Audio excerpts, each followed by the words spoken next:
Hey folks, Ariel over here.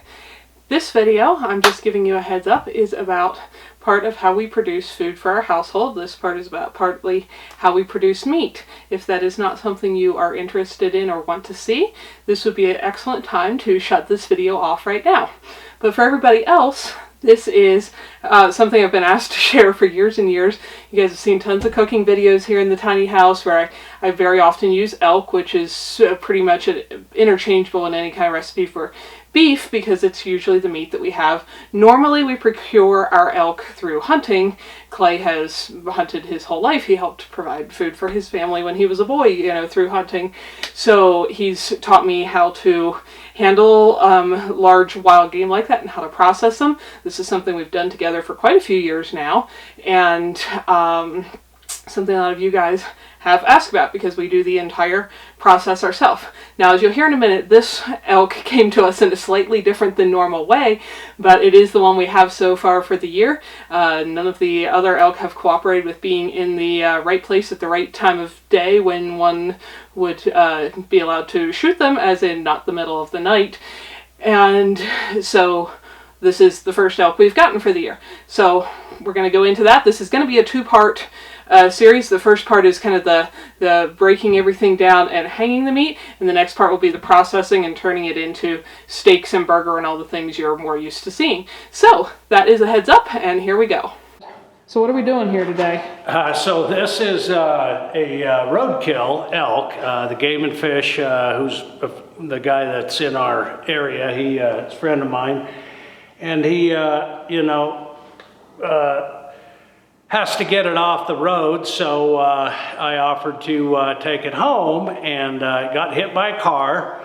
And one side of it, half of it, is got a fair amount, is no visible damage, but interior damage. But like this quarter is perfect, and it's going to be, we just weighed it, it's 50 pounds of hanging meat. And, we'll process this. It was a real healthy cow. This was a young cow. She's actually a yearling, so they don't even call them a cow yet, but it's a yearling. And all this fat, this marbling here, is around the organ fat, is pretty good. So I'm thinking she's going to be an extremely good eating animal. This being tenderloin, that's the most tender part of the entire animal, right there. They're not real big on a yearling like this. They'll be about double that size on a full-grown cow or a bull. But anyway, we get the opportunity to utilize a piece of meat here that otherwise would be left on the road to the other animals. Nothing goes to waste in this country. We got coyotes and fox and birds and you name it. We've got everything, mountain lions, bears, they all love this, but being right next to the road, it causes a problem, and that's why they want them off the road. And so if it was taken to the landfill, they require by law that they be burned, and it's 25 cents a pound is what they charge the Game and Fish to take them there, and it just isn't financially plausible any longer to do that. So there's people like me, there's a lot of us. Actually, there was another guy that wanted this elk, and he decided he didn't want to work that hard today, and he let me have it, and so it worked out. He actually got there first, but I was second, and we should really enjoy this piece of meat. It should be incredible eating. So another thing I wanted to add here is, just for people that are, wondering, how old was this or whatever, but it's actually still steaming, and it was actually still alive when we found the elk, very much alive, but she had broken bones and she couldn't move, and so where it's along the county road, the Game and Fish actually has to come out and dispatch the animal. They don't want, everybody else, using firearms alongside the road. So it was very much alive until I brought it home, and happened to only be a little bit down the road, so it was no big deal. But you know, the animal is, you know, gonna get used. It didn't suffer. You know, it was suffering while it was laying there, but you know, I think it was the right thing to do. And a lot of animals and our animals and ourselves, we're gonna very much enjoy this. And it is about 7 degrees Fahrenheit outside right now, so the meat is very fresh and has been very cold. Just in case anyone's wondering, we're not eating roadkill that's been bloating in the hot sun somewhere. Now, the part that I don't have on camera is the initial splitting the animal in half and removing the internal organs, because I was in the middle of something else when this all happened, and so by the time I got here with my camera, Clay already had that part done. But basically what you do is open the stomach and take out all of the internal organs, which you'll see again here toward the end, but I missed being able to get that part on film. Okay, so tell me what you're doing. I'm cutting the legs off to get them out of the way, because they just become annoying. And then I need my Sawzall. Cutting the leg. Gotta cut it down below the knee, or you won't be able to hang it. Yeah, this is what we hang it from right there.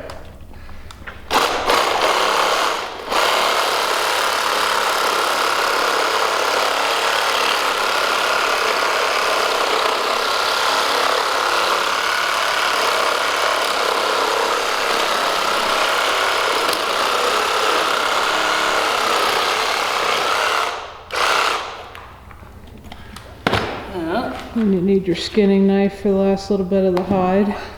And the legs don't go to waste either, because they all get either turned into bone broth or eaten by the dogs. And you cut a slot here to put the hook in. And that's what will allow the meat to hang and rest like it would in a meat locker if you took an animal to a professional butcher. And then we just repeat that process 3 more times. Oh, yeah. Then on the front leg, you just go between the bone. This is the bone here, and this is the shank meat. But you can go right in between that, and that gives you a place to put a hook right there to hang the front quarter. This, after I split the animal in 2, I leave the hide attached just to be able to move both of them at the same time. And now I am going to separate the 2 halves like that,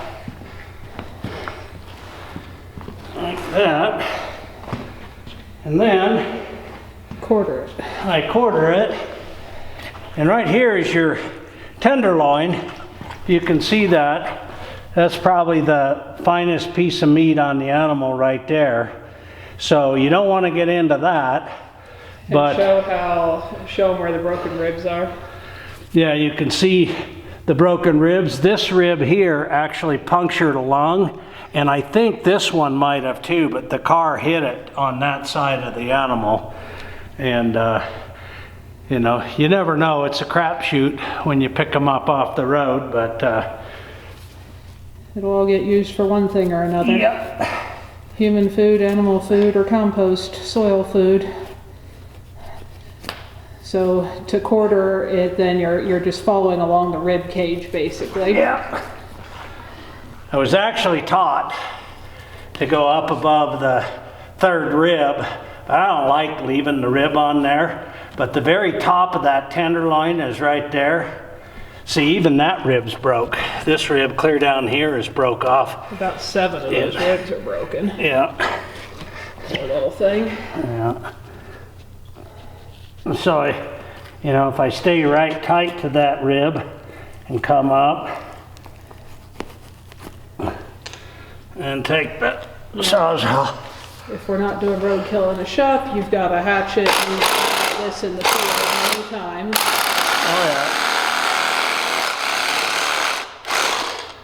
But you can do it in the field, it's just a lot nicer doing it like this. That's that broken rib. right. And now we have quarters separated. And that's this section here is the back strap. When we go to butcher it, Right. that's a premier piece of meat. From this- here on, This is a fairly young calf, but it had the car not hit it, probably going to make the winter fairly well. I know this is a little gross, but if you guys are still watching, look at all the fatty grains you can see that were around its internal organs and such. It had a good bit of fat on it for heading into winter. So Clay's got this pretty cool block and tackle set up. Like he said, this, roadkill one was pretty small. We could just hand lift it. But a lot of times we've processed bigger ones, or we even have the ability to process a whole cow if we need to, where you can't lift a quarter. So that meat hook is going right in that hole by the knee joint. If you cut it on the wrong side of the knee, you won't be able to lift it because it won't hold together. it takes all the work out of it. Now this one we want to... We're just curious what it weighs. And so we're gonna weigh this. It's right at 50 pounds for 1/4. And on a mature cow, we'd be looking at usually more like 150 pounds. Yeah, on For a mature hind. cow or a bull, you'd be at 150, 175 on a big bull. That quarter would weigh 175 pounds. And on this thing, this is only 50 pounds. So we're not weighing it. Just get that antique meat hook back in there. Just for the record, outside today it is about 7 degrees Fahrenheit and dumping snow. And as we just mentioned, there can be a ton of weight on this, so if you don't have a building that is framed for it that you can anchor a bar like that into, you're not going to want to hang a whole animal. Oh, That isn't going to hang off the drywall. there's 1/4. That process would be slightly less complicated if you weren't trying to weigh the quarters at the same time. Just get that out, and once again, going to do that 3 more times. So let's give you an idea that this is a front quarter and it only weighs 35 pounds. So what you're doing now, that they're hanging, is trimming off excess flaps of hide, any damaged skin, and so on. And then this is going to hang here for about 2 weeks. And we'll keep the shop here about 42 degrees. So it'll be much like a meat locker. When the temps are below 0 outside, that's not too hard to do without actually having a refrigeration unit. And the meat will age. And why do we age it? Well, it goes through a process. It's, I don't know the exact terminology on it, but... I think it's the actual enzymes in the muscle. Yeah, and it slightly breaks down the meat to where it's more tender. If I can go 14 days, and I'll be able to for sure in these temperatures, but I'll go 14 days of hanging, and you'll literally be able to cut this with a fork. I mean, it's just, they stay super tender. So. And all these bits you're cutting off, none of this, I'm just trying to help stabilize the quarters so you can do this more easily. None of these bits go to waste. The dogs will eat chunks of hide. When they're done with it, they go in the compost. They'll clean all the little bits of scraps off. Any little bits of tissue and such like this, either dogs or cats will eat. The blood gets poured into the compost. It will be wonderful nutrients cycled back into the earth. And it's too bad somebody hit her. Nobody saw it happen, but they hit this little yearling elk, and at least she was able to be put out of her suffering, because with 7 cracked ribs like that and a cracked pelvis, she was definitely not going to recover and make it. So now she is going to go on to, we are very thankful for, feeding us and our animals and cycling all the nutrients back into the earth. Now I gotta say that this job is not my favorite part. And I really appreciate Clay being willing to do most of it while I hold and support and help. Got to look at it like a science project or an anatomy. So now you can kind of see how that looks a lot cleaned up. There's no flaps hanging over to have any dead air, spaces where there's not free air circulation like there still is on this one. See how that's draping down over there, making a dead air space. That's all going to be trimmed off as well until we have good air circulation. Some people actually take all the hide off at this point. They'll remove all the hide, but you have to keep the temperature perfect. Otherwise, it skins up so bad that you lose a layer of meat. It dries out on the surface. It dries it out, and where I don't have an environmentally controlled hanging area, I leave the hide on until I butcher. And so that'll be in 2 weeks, and then I'll remove the hide, and it'll all be pristine underneath there, and then I go to cutting up the meat. So, and the only thing that dries out is a very little bit, where any of the meat is exposed. And we just kind of, when we're butchering, we'll show you, we'll just kind of peel that dried up bit off at that time. And once again, the dogs eat that. They love this kind of stuff.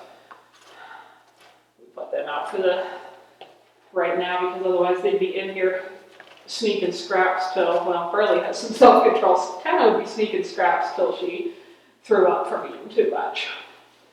And once he's got this all trimmed up, I'll bring the hose over here again and we'll just hose it down once more, not once it's cooling later on, but just once today, to brush off any loose hairs that got stuck to anything, the last little bits of blood, and then they're just going to hang here for a couple weeks, and we'll be back to show you processing the rest of it into packages you are more likely to recognize that say things like steak and ground meat on them.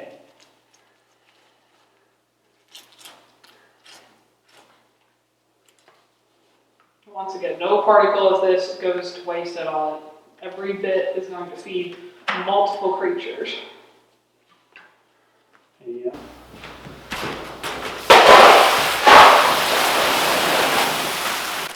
As we hose it all off here, you may think, because you can see a decent amount of red there on the surface, that there's a lot of meat exposed, but there's actually very little. Most of what you're looking at there is the split side of the backbone, the spine. So that's bone, and then there's hip bone, and obviously in the front corners you're mostly seeing the inside of the rib cage and so on. So very little meat is actually exposed doing it this way. It's all sealed up and cooling until we actually butcher it, like Clay said.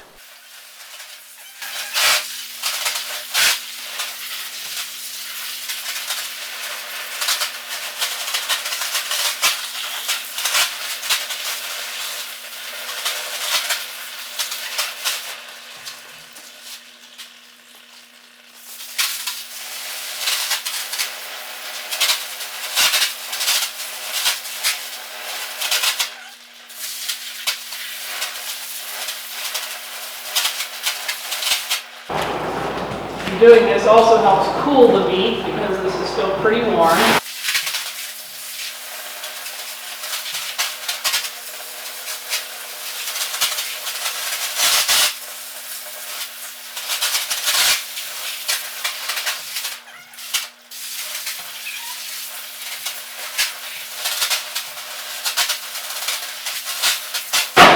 Good?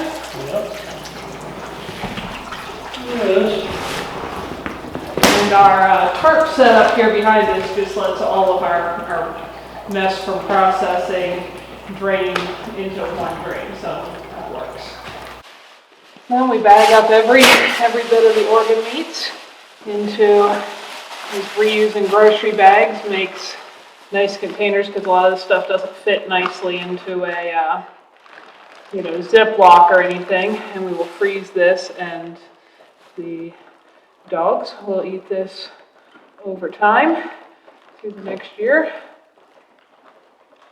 They got their old intestines. That is the whole intestine. You want that whole thing? Let me get a new bag for that. A little much.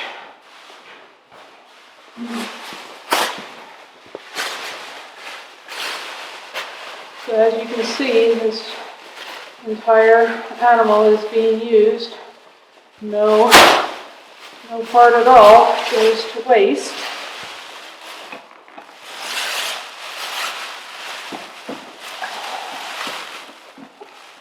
That's a lot for a meal. That'll go for a couple meals.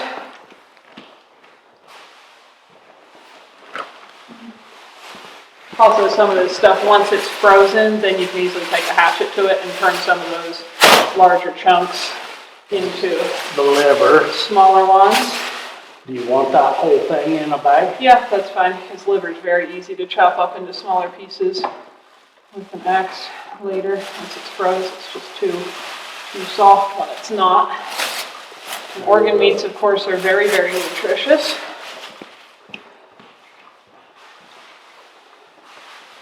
Our dogs and cats are raw fed most of the time, most of their lives. So that's the heart and the lungs. Let's just cut the heart out separate there. And we could clean up, obviously, some of those organ meats and, eat heart or liver or whatever ourselves. But I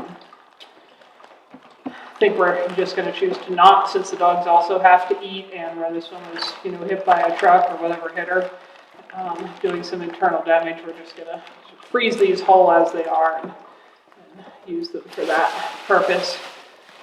And if you're aware of chronic wasting, which is a disease that elk can supposedly get in our part of the country, yes, the Fish and Game gentleman who put this elk down already took the lymph nodes from around the neck. That's how they test for that off the test, and we will actually be getting the test results for chronic wasting before any of this stuff. That's the tail. You want that one? Let's give the tail its own bag. Before we eat any of this, we tested for that every year, every elk we've processed. So if you're concerned about that, just know that that is happening. And there are some other diseases in parts of the country that elk and deer are tested for that are not present in our area of Wyoming. So that is all for this video. And if you come back, it won't be the one right following this. It'll be in several weeks when we finish this process and want to see turning these hanging quarters into something that most people would recognize as a package of meat that they may buy from a grocery or something like that. If you want to see more of that process, check back shortly, and there might be some other videos in between, but we will have a follow-up doing that. Hopefully that was interesting to those of you who are interested in this kind of thing. We hope you enjoyed it. Come back next time for more adventures. Thanks for watching.